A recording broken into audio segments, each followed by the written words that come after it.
विनाकारण ओबीसी मराठा वाद निर्माण होतोय। आमच्या डीएनए मध्येच ओबीसी असल्याचं मुख्यमंत्र्यांनी स्पष्ट केलंय।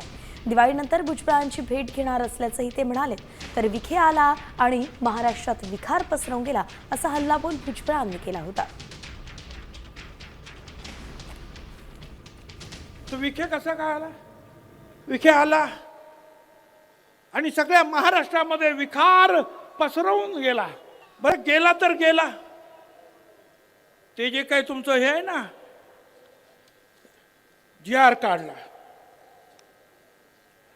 हा माझ्याकडे बघायचं तर बघून घ्या। हा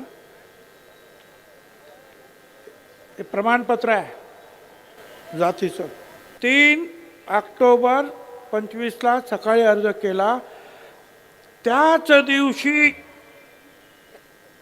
3 तारखेला त्याच दिवशी संध्याकाळी जात प्रमाणपत्र मिळालं।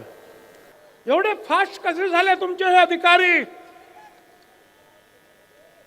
हे सगळे जे आहेत अनेक सर्टिफिकेट त्याचे चेक झाले सकाळपासून संध्याकाळपर्यंत। की कुठेही ओबीसीच्या आरक्षणाला धक्का न लावता आपण ही प्रक्रिया पूर्ण करतोय आणि त्यामुळे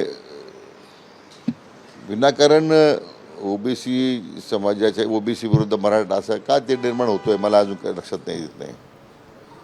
असे काही पुरावे आहेत का आपल्याकडे की ओबीसी आरक्षण कमी होतंय, जाणार आहे, कमी होणार आहे? हा राईचा पर्वत का उभा राहतो हेच मला कळत नाही। आता isakal.com आहे देशातील नंबर 1 ची मराठी न्यूज वेबसाईट। प्रत्येक अपडेटसाठी isakal.com ला नक्की भेट द्या।